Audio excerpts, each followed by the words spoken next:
So, yeah. And did you drink coffee or not? I don't like coffee. Italians love coffee. They have such strong black coffee. Oh,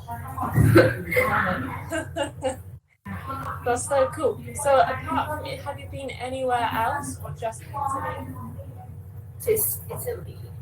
Yeah. And where would you like to go next? If you could go anywhere in the world, where would you like to visit? Japan.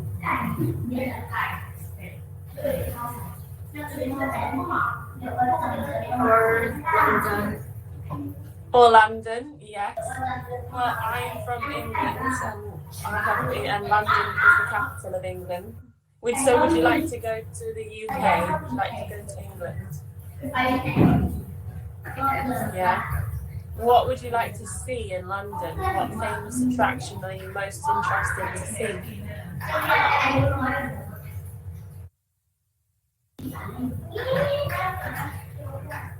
What is the famous place in London? Oh, so you have the Eye, you have Trafalgar Square, you can walk past Buckingham Palace, where the Queen lives.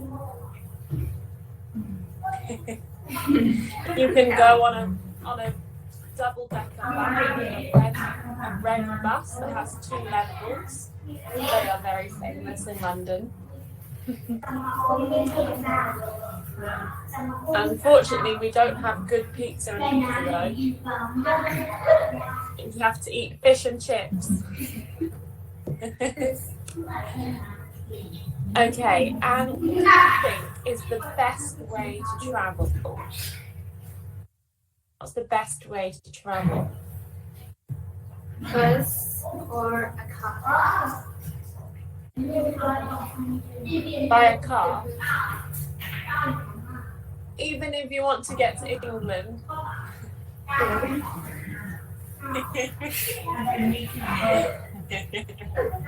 That would be a very long drive. Because it can be rest. Yeah. Do you drive? Does your mum and dad drive you to school, or do you walk to school?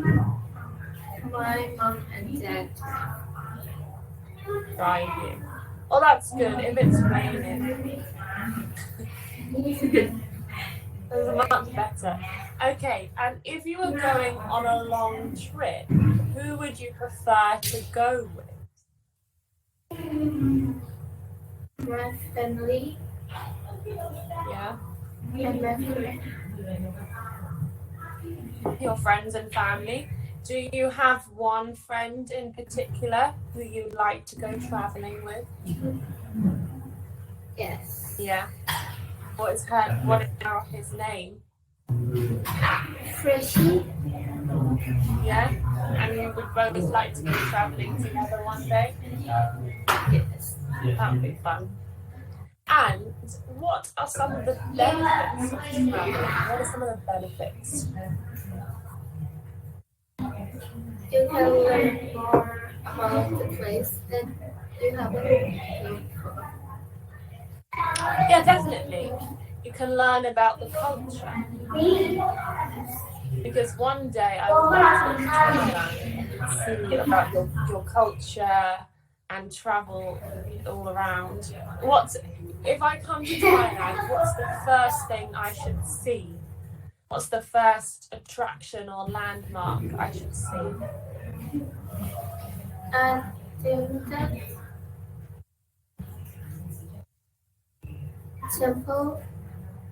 Temple. Yeah. I would love. And what religion is the temple? Buddhist. Yeah, a Buddhist temple. Yeah, I'd love to see a Buddhist temple. They are massive, aren't they? And beautiful. ที่จะดูอย่างเงี้ยแบบฟรุ๊ดอะไรลอยขึ้นมาบ้าง อันที่สองมัน ID Prospective Arson Investigator ถูกต้องใช่ดิใช่แสดงว่าในที่นี้เวลาพี่มองใช่ไหมพี่ก็จะเห็น Cornell แล้วพี่เห็น USA เห็นไหมลูก Arson for Profit แสดงว่าเป็นคลาสที่มหาลัยแน่นอน อะไรเด่นขนาดนั้น prospective arson investigator แสดงว่านี่เป็นคลาสในการเรียนเกี่ยวข้องกับการตรวจขีภัยเข้าใจปะแล้วลงมาข้างล่างต่อเนี่ยพี่จะเห็นอะไรอีกใช่ไหมมันมีคำว่า I เยอะแสดงว่าเนี่ยเป็น paper ทางด้านที่ให้ความคิดเห็นเกี่ยวกับคลาสนี้แหละโอเคปะเนาะแล้วมีอะไรอีกไหมที่เด่นขึ้นมาเนี่ยของบท C ใช่ปะนี่ไง principle เห็นไหมลูกเห็นปะ principle เห็นปะแสดงว่าในที่นี้เขาพูดถึงหลักการอาจจะเปรียบเทียบไอ้คลาสนี้กับไอ้เรื่องของ marketing ก็ได้เข้าใจปะและตัวเองก็ช่วยลูก by definition principle แสดงว่าเขาว่าการเปรียบเทียบหลักการ principle ในที่นี้กับไอ้เรื่องของ arson เห็นภาพไหมถึงมันจะยากขนาดไหนเพราะเนี่ย principle ก็ยังลอยขึ้นมาเห็นปะเนาะเดี๋ยวก็ชินนะครับใจเย็นๆอ่ะคราวนี้ลองดูซิพารากราฟนี้มีอะไรลอยขึ้นมาน่าสนใจบ้าง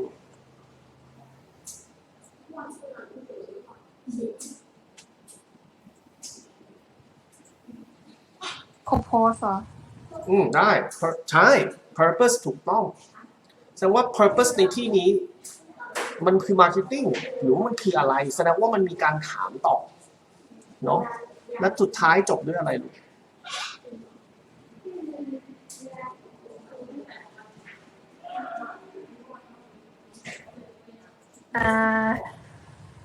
เหมือนสรุปอะถูกสรุป arson for profit ในที่นี้มีวัตถุประสงค์อะไรแสดงว่าทั้งหมดเนี่ยก่อนอ่านด้วยซ้ำไปเรารู้แล้วมันเป็นการถกเถียงกันระหว่าง arson for profit กับเรื่องของ class เปรียบเทียบว่ามันเป็น marketing หรือเปล่าหรือว่ามันมีวัตถุประสงค์อย่างไรเห็นไหมตรงเนี้ยเราจะได้ paragraph structure ที่เราสามารถเอาไปใช้นะครับในห้องสอบได้ว่าโอเคที่นิ้วตอบแต่แน่นอนนะครับ paper complex ขนาดนี้เป็นไปไม่ได้หรอกคุณไม่อ่านก็ต้องอ่านนะครับซึ่งเราสามารถเสร็จได้ไม่เกิน5นาทีตามพี่มันเลยนะครับก็เลยบอกว่า I would found an institution where any person can find instruction in any subject. That was the founder's motto for Cornell University, and it seemed an apt characterization of the different university. And also in the United States, where I currently teach philosophy, I'm students to prepare for a career in the resort management, engineering, interior design, accounting, music, law enforcement, you name it. But what would the founders of these two institutions have thought of a course called Arson for Profit?I kid you not, we have it on the books. Any undergraduate who have met the academic requirement can sign up for the course in our program in fire science. Naturally, the course is intended for prospective arson investigators who can learn all the tricks of the trade for detecting whether the fire was deliberately set, discovering who did it, and establishing a chain of evidence for effective prosecution in a court of law.But wouldn't this also be a perfect course for prospective arsonists to sign up for? My point is not to criticize academic programs in fire science. They are highly welcome as a part of the increasing professionalization of this and many other occupations. However, it's not unknown for firefighters to torch buildings. This example suggests how dishonest and illegal behavior, with the help of higher education, could creep into every aspect of public and business life.I realized as anew that I was invited to speak before a class in marketing, which is another of our degree programs.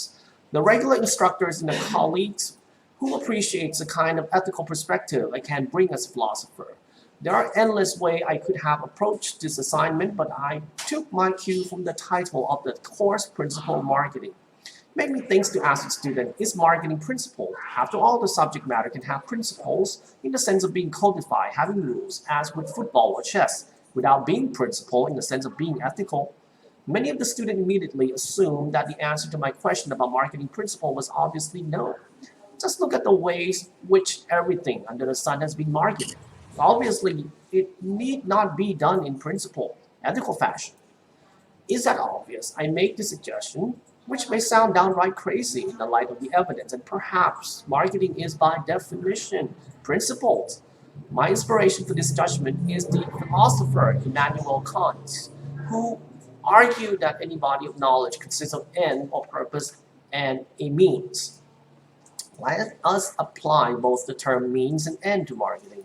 The students have signed up for the course in order to learn how to market effectively, but to what end? This seemed to be two main attitudes toward the question, and one is the answer is obvious. The purpose of marketing is to sell things and to make money, And the other attitude is that the purpose of marketing is irrelevant. Each person comes to the program and of course with his or her own plans.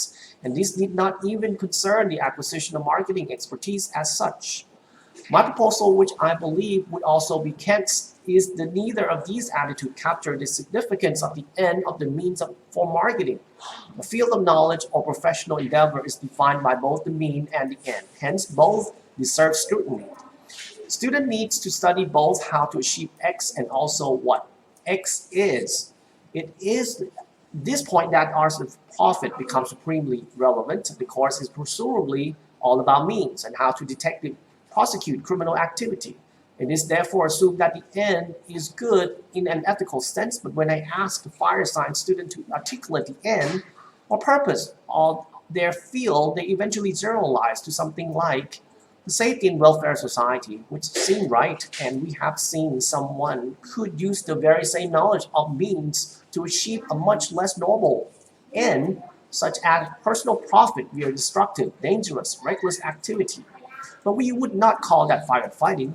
We have a separate word for it. Or similarly, if you employ the principle of marketing in an unprincipled way, you would not be doing marketing. We have another term of it, fraud. Kant gives the example doctor and poisoner use identical knowledge to achieve their divergent ends.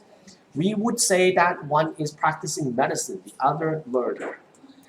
เห็นไหมหวายหนูต้องอ่านลูก academic paper deep ขนาดนี้พออ่านปุ๊บหนูดิ้งเลยไหมดิ้งไหมใช่ skim scan keyword อ่านปุ๊บรู้เลยว่าทั้ง end type เนี่ยเขาพูดถึง means กับ end ถ้าเกิดคุณทำในสิ่งที่มันไม่ใช่ในวิชานั้นมันก็ไม่ใช่วิชานั้นมันคือสิ่งที่เขาเลือก negatively เลยซึ่งเขาใช้อะไรนะครับผมมี firefighting กับ arson เห็นไหมลูก marketing กับ fraud อย่างเงี้ยเข้าใจปะเนาะคราวนี้นะครับเรามาฝึกตรงนี้กันสนุก headings นะลูกไม่มีอะไรเลยเทคนิคของมันนะคะแต่ก่อนแรกเลยทุกคนตายหมด heading ถ้าไม่รู้คำศัพท์บางคำมีอันไหนบ้างที่ไม่รู้บ้างไหม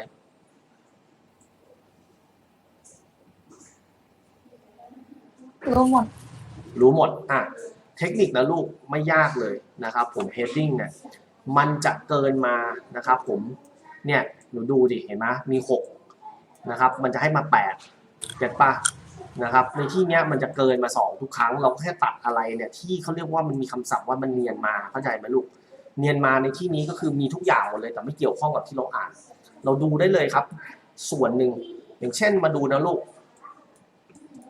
มีอันไหนบ้างอ่ะที่หนูดูแล้วมันไม่เกี่ยวข้องเลยอันนึงเด่นมากเลยลูกsurprising นะ no ไม่ใช่อันนี้หรอถ้าเราอ่านแล้วเราเก็ตเลยเนี่ยพี่ดูก็รู้เลย financial benefit of studying มีตรงไหนวะเรียนแล้วได้เงินเข้าใจไหมเนี่ยมันจะใช่มันจะอย่างนี้เลยครับเห็นคำศัพท์บางคำน้องจะรู้สึกว่าใช่แต่พออ่านแล้วมันเป็นไปไม่ได้ no